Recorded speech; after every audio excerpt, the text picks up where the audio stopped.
Should we care about Canelo Alvarez versus Terence Crawford? It's being billed as a mega fight, as the fight of the century. But a lot of people are asking the question, is this fight a little bit contrived? Is it a little bit overhyped? And with good reason. We've got Crawford going up multiple weight divisions to fight Canelo, who is by far the bigger man, who has fought in those higher weight classes consistently for a very long time. In that sense, the fight appears to be a foregone conclusion. I always say that the more questions there are going into a fight, the bigger it's going to be. And to be honest with you guys, there's a lot of questions that I actually do want the answer to that I think this fight can give us.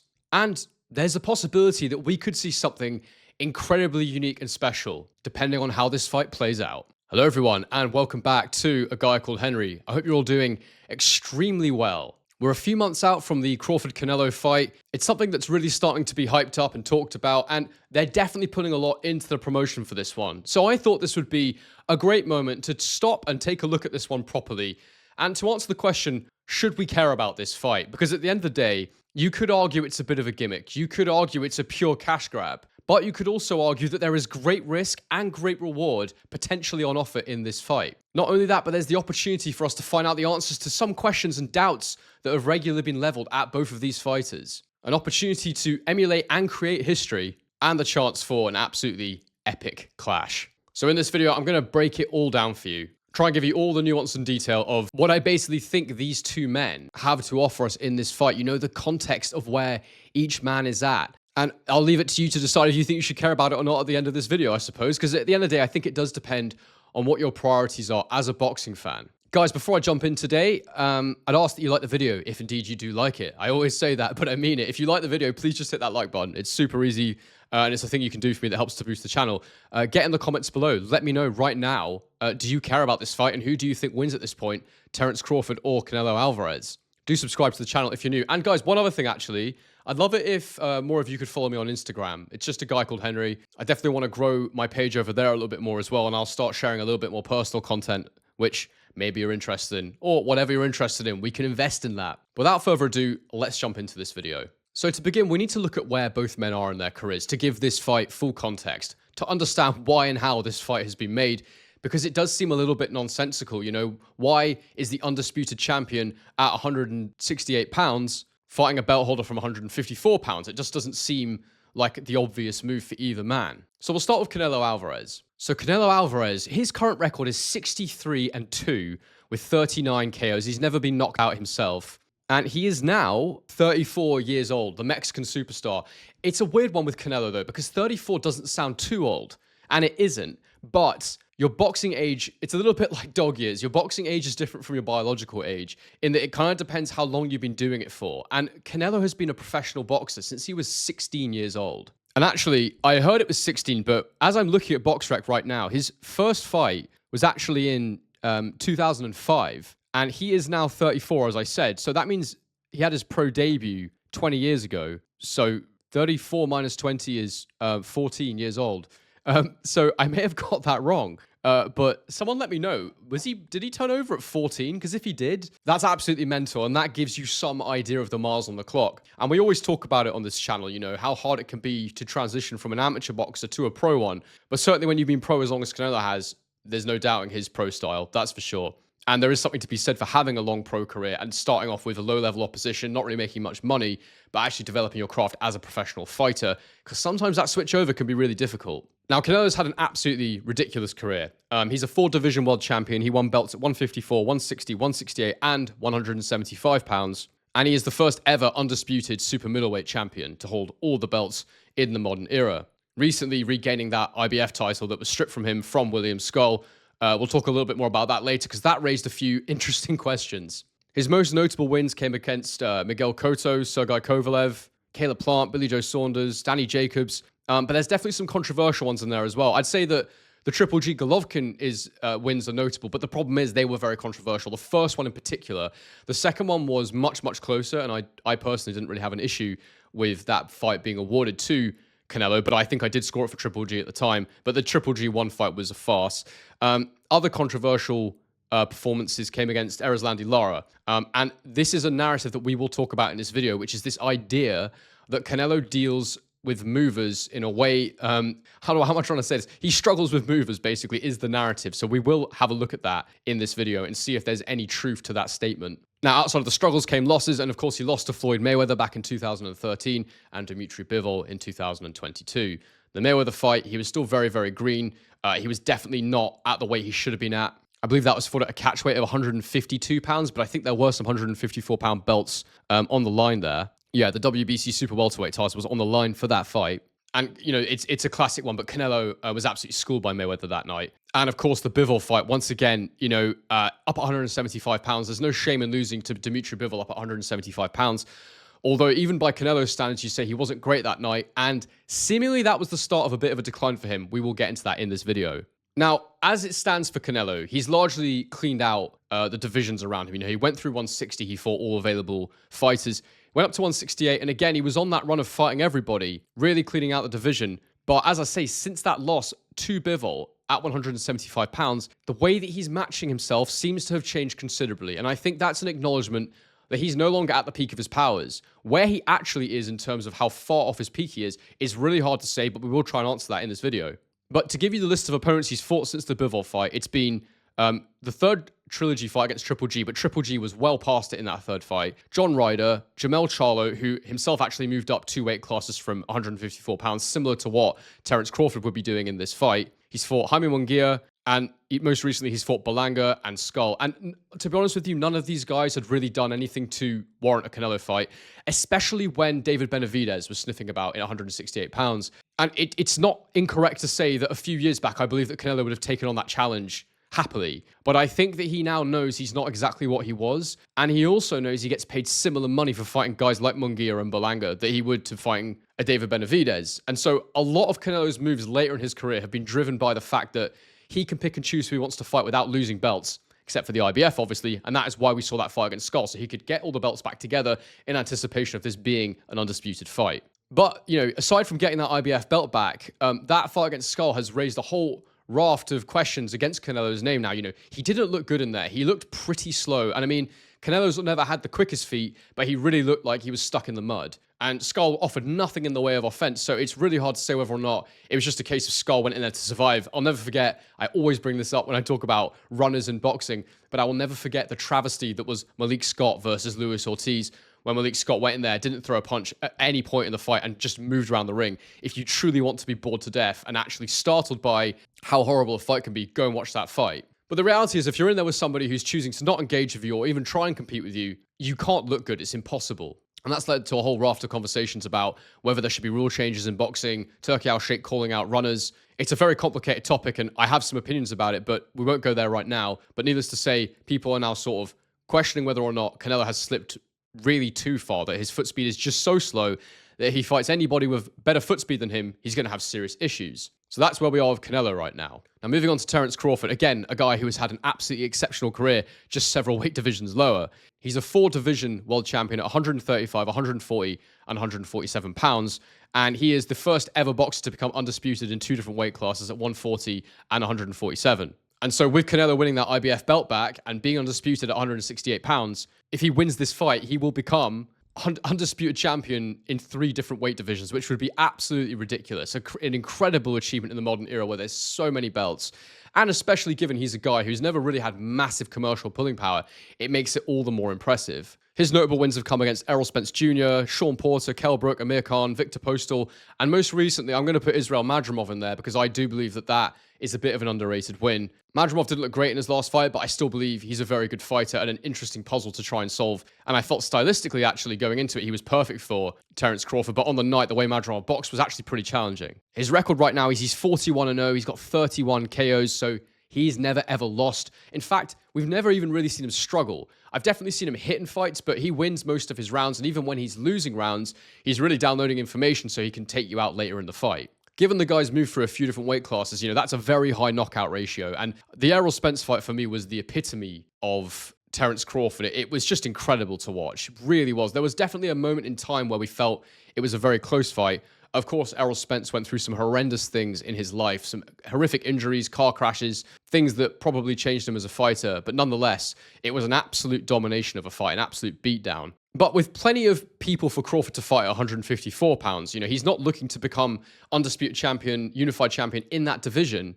You have to ask the question, so, why is this Canelo fight happening? Well, the first thing to say is that there's the obvious financial component. This is a fight for both of them that is going to generate the most amount of money. I think certainly when you look at Canelo, that's the main thing for him, because at the end of the day, you have to say for Canelo, this is all risk and basically no reward. So how do you give him reward? Because legacy-wise, the bigger man winning this fight doesn't really mean a lot. The only thing that's really going to matter to the bigger man in terms of his legacy is losing this fight, and it will have a massive negative impact on him. So in order for him to put that on the line, you've got to pay him handsomely. So I imagine he is making a significant amount of money for this fight. I saw the number $150 million being bandied around. Now, I don't know if that's an accurate number. I don't know if that's the number they landed on. But if it's right that he's getting around $150 million and Crawford's getting around $50 million, then you can understand why Canelo has decided it's worth the risk. The other side of this is what is available to Crawford in terms of legacy. Yes, financial legacy, brilliant. That's going to be there for him now without question. But the legacy in terms of him in the boxing ring, the opportunity to become a 3-weight undisputed world champion, but also to jump up 2 weight classes to fight the guy who was definitely the guy. And to add weight to the idea that for Crawford, this is more about legacy, and for Canelo, this is more about a payday. I actually saw something where Crawford claimed that he's actually getting closer to $10 million, not the initially reported $50 million. So if that's true, then absolutely incredible. I just want to know what number makes sense for you. What's fair? I don't know. Maybe you already know. I got $10 million for that fight. That's a lie. The reality is this is the biggest commercial opportunity for both of them. So that is, of course, a factor, and anybody else would be potentially as risky. I do think there's some fights at 154 pounds that would be as risky for Terence Crawford as Canelo Alvarez is. And yeah, for sure, even with Canelo, there's interesting challenges up there for him still, despite having won so many fights. I do think the run he's been on has been pretty much tailored to make sure that he's not going to lose, and keep his record intact in the meantime. Make sure he can keep getting paid in the next fight. And that was, evidenced by the fact that initially when Crawford was talking about this fight, Canelo showed absolutely no interest. He said he didn't want any part of it. But a mixture of the Saudi money being on the table and the fact that Netflix are going to be the ones broadcasting this fight have basically made it a reality. And for sure, I've seen a concerted effort from the Saudis bringing Dana White on board. They've done a deal there to have their own promotional outfit that is a US-based one. I believe it's US-based, or maybe it's US-affiliated with Dana being the promoter, or maybe there's some kind of partnership agreement. I'm not exactly sure how that's working. But there's definitely a desire from them to establish themselves in the US market. And I think that for them, this is that big investment to try and break the US market, is to have a massive marquee event that is, a Black American fighting against a Mexican. It is those fights always perform massively on pay-per-view. They're always the fights that bring everybody together. Look at Oscar De La Hoya against Floyd Mayweather. It's still one of the highest pay-per-view fights of all time in terms of the numbers that it sold. That's why it's possible for the fight to happen. There's a lot of money on the table. But I want to give this full historical context. Just how great would Crawford be if he won this fight? Well, looking back at the great champions that have done similar things, we're talking about guys like Roberto Duran, who started at lightweight, which is 135 pounds. He moved up and won titles at 147, 154, and 160. And he fought Marvin Hagler up at 160, who's one of the greatest middleweight champions of all time. And it was competitive. Hagler won a UD over 15 rounds, as it was back then. But it's absolutely ridiculous that it was even competitive, and just an amazing fighter Roberto Duran was, but he didn't win. But also, that's a 25-pound jump across all these weight divisions, and he's in against elite fighters, but the reality is he didn't win that fight in particular, and it's not one jump like Crawford's doing in one swoop. It was over a period of time. And Crawford's already moved through a few weight classes, so this is another few weight classes that he's jumping to in one go, which is absolutely outrageous when you think about it. We had Sugar Ray Leonard, who moved from 147 to 160 to fight and defeat Hagler in 1987. That was after a 3-year layoff, so that's certainly impressive. And it is a similar jump of divisions, although, again, Crawford really is a natural 147-pounder. He's been at 54, but it's one fight, and has he really physiologically changed that much? I think he's starting to now. I think he is starting to look quite a bit bigger. But it's not that. I still think his jump is more impressive, was what I'm trying to say, than the Leonard jump was. And I guess finally the one I would look at is Roy Jones Jr., who won world titles from 160 all the way to heavyweight, which is 200 pounds plus. And in 2003, he beat John Ruiz at heavyweight in a legitimate heavyweight title fight. And at that time, he was dominated at 175. So, that's a big leap in size. And on fight night, Roy Jones weighed in at 193 pounds, with Ruiz weighing 226. So it's a significant size gap. Of course, when Roy Jones went back down after that, it caused massive issues for him. But still, you see the leap, you see the weight difference. And even in the modern day, we see Alexander Usyk up at heavyweight regularly competing against guys who are 20, 30 pounds bigger than him. However, I do believe that he is so much more skillful than the guys he's fighting. That makes up the skill gap, but also the size gap, sorry. But also, I do think at a certain point, increased size becomes diminishing returns. And I don't think you've quite hit that yet when you come to super middleweight. Well, you certainly haven't. It's only really when you get to 200 pounds plus that you start to see like maybe 10, 20, 30 pounds making a bit less of a difference because you punch hard enough to hurt the bigger man. And the extra speed you have makes such a big difference. So in terms of historical context, Canelo should really win this fight. And for Crawford, if he manages to do it, it really puts him up there as one of the greats. You can't deny he's one of the all-time greats if he manages to win this fight. Even if Canelo has slipped considerably, it's still a massive ask because it's not like Crawford's young. In fact, Crawford's actually the older man at 37 years old, although his boxing age, as we said earlier, is probably around about the same, maybe a little bit younger even. So if Crawford wins, he moves up, he takes all the glory of doing this massive weight jump, beating the guy up there and becoming a 3-time undisputed champion in 3 different weight classes. And I guess you ask the question, is there anything else left for Canelo? Like, what else would this add to his legacy? Well, I do think that he's risking his reputation because he's fighting a smaller guy, but there is this question mark over Canelo now around movers, and I mentioned this earlier. His last fight against William Skull's lack of desire to engage has raised this issue again, but it's not something new with Canelo. We have talked before about whether or not he struggles with movers. The Floyd Mayweather fight, of course, was the one that started this, but then he struggled against Erislandy Lara, and that fight, a lot of people thought he lost that fight, actually. And indeed, one of the best movers in world boxing today is Dimitri Bivol. Again, he made Canelo look very, very ordinary, although we have to obviously factor in the reality that Canelo was moving up a whole weight division for that one and probably went a little bit too far. Now, I do believe that Pete Canelo proved that this wasn't the case, that he could take out a mover. When he fought Billy Joe Saunders, for me, Billy Joe Saunders is actually a very underrated boxing talent. I think in the UK, we all know how good he is, but I don't know if on a global stage, people really thought Saunders was all that. But to me, I thought that in that Saunders performance, Canelo did a very good job of proving the doubters wrong, showing that he could cut the ring off against a guy who was much, much slicker than him, had much better footwork than him. And ultimately, he absolutely destroyed Saunders. He took him out of that crushing uppercut, broke Saunders' eye socket, and he just dominated him at the end of the day. Again, I mean, the Amir Khan fight is a good example too, in that it will be a similar size difference. When Amir Khan fought Canelo, Canelo was down at 160 pounds. Again, I think the fight was made at a catchweight, from what I remember. And Amir Khan certainly has defensive issues, but again, he was seen as a speedy, fleet-footed mover that might cause Canelo some issues. But again, Canelo absolutely wiped him out. So the question for me isn't really, can Canelo beat a mover? The question for me is, how much has Canelo slipped? If Canelo's slowed down too much, he might not be able to catch up with a mover anymore. And admittedly, he did have some issues against that style of fighting, for sure. I definitely think in recent fights we've seen that, he's always been a come-forward counter-puncher, but in recent fights we've definitely seen him move his head a bit less. He's using the high guard quite a lot more, and he's definitely a bit less elusive than he used to be, as well as I do think his feet have slowed down. I don't think he cuts off the ring as fast as he used to. So for Canelo, it's an opportunity to prove that he is still that guy, that he can still do this against a guy with the style that Terence Crawford can bring to the ring. He can make a massive amount of money, and win, lose, or draw, I think that Chris Eubank Jr. fight will be there for him next year, depending on how his rematch with Conor Benn goes. So there's plenty of money still on the table for Canelo, if indeed he wants it. Although this much money kind of means he doesn't ever have to fight again if he doesn't want to. Not to say he hasn't already made that much money, but this really would be like, is there any point anymore? Especially if he loses, So as you can see, there actually is a lot at stake for both guys. There is a lot in terms of interest for me as a boxing fan. This is an opportunity for history. It could go all wrong, though. It could just be another routine win for the bigger man, but I don't quite see it being that way. And even if Canelo does get a routine win, it does answer questions about whether or not he can keep up with a faster mover these days, or at least it should do. I guess that the question at this stage is, how competitive do I expect it to be? Can Terence Crawford actually win? And look, I will definitely do a tactical breakdown, as I always do with my fights. I get into the game film analysis. If anyone's new watching this video, you can go and check out some of my stuff in my back catalogue. But I break these fights down in quite some detail and try to work out how I think it will go from a technical and tactical perspective, or what I think the fighters should do. And actually, as a basic observation, I always found this one to be a bit of a weird style matchup, because I see them both as counterpunchers at their best. I think Crawford's very adaptable. I think he can fight in different ways. Canelo, for me, is a pure come-forward counterpuncher. Whereas when Crawford's counterpunching, he's a little bit more on the back foot. He's waiting for you to make a mistake, then he's making you fall short, and then he's making you pay. And look, Crawford's got the edge in a number of ways. He's a switch hitter. He's probably got a better boxing IQ to an extent, depending on how you sort of qualify that. Of course, Canelo, at his style, has a super high IQ. He knows exactly what he's doing. But I think in terms of adaptability, Crawford is the more adaptable of the two.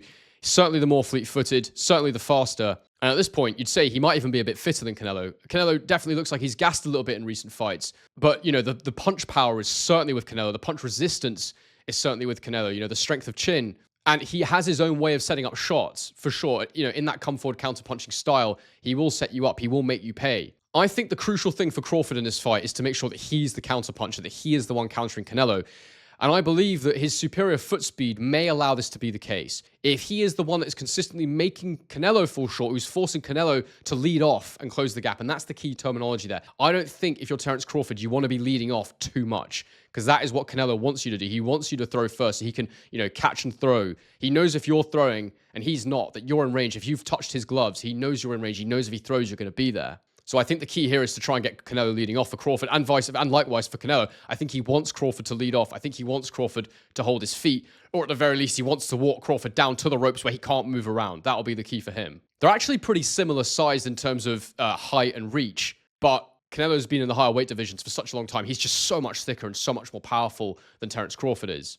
Ultimately, I'm absolutely fascinated to see how both men come into the ring. And as I say, I will do a proper deep tactical dive. But at this point, that's my very basic overview, my sort of bird's eye view of what I think the tactical makeup of this fight would need to be for either man. But I definitely will look at that in more detail. I don't want to commit to anything right now because I might completely change my mind when I actually sit down and study the game film.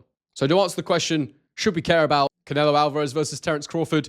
For me, yeah, I really care. I think it's really exciting. And I always thought before that, you know, look, typically and historically, I like fights that help us find out who the best in the division is. But sometimes there's a moment where these fights make sense. And for me, actually, right now, this fight does make sense. And it is exciting and it is interesting. And the fact is, I'm not sure who's going to win. And more people now, especially after that skull performance for Canelo, are actually picking Crawford to win. Now, I don't know if that's just good promotion. I don't know if that's just good hype. But the reality is that that is what people are doing. So it's very much probably 50-50 who's picking who right now, in terms of the boxing circles anyway, which means it's a great fight. It means it's an interesting fight. And we may all look stupid. It may just be that actually it's a complete mismatch. But I'd like to see that anyway. I want to know now. I'm ready to find out. And so, yes, for me, we certainly should care about this fight. I certainly care about this fight. And I can't wait for it. I think it's going to be absolutely massive. And anything that grows boxing, that's an actual high-level boxing match that isn't influencer boxing, I'm all for. So I'm really happy that it's going to be on Netflix as well. And this should give a significant boost to the boxing market for all the promoters, for all the broadcasters, for all the fighters. So what's not to like, really? But guys, let me know in the comments section below, do you care about this fight? Who do you think is going to win at this stage? And do you think that Crawford can actually upset Canelo? I think even if you don't think he's going to win, do you think the fight will be competitive? I'm really intrigued to know what your answers to these questions are. Make sure you subscribe if you're new. Don't forget to bang a like on the video. Don't forget to go follow me on Instagram if you want to. It's a guy called Henry. But guys, I hope you've enjoyed this video. And as I always say, on to the next one.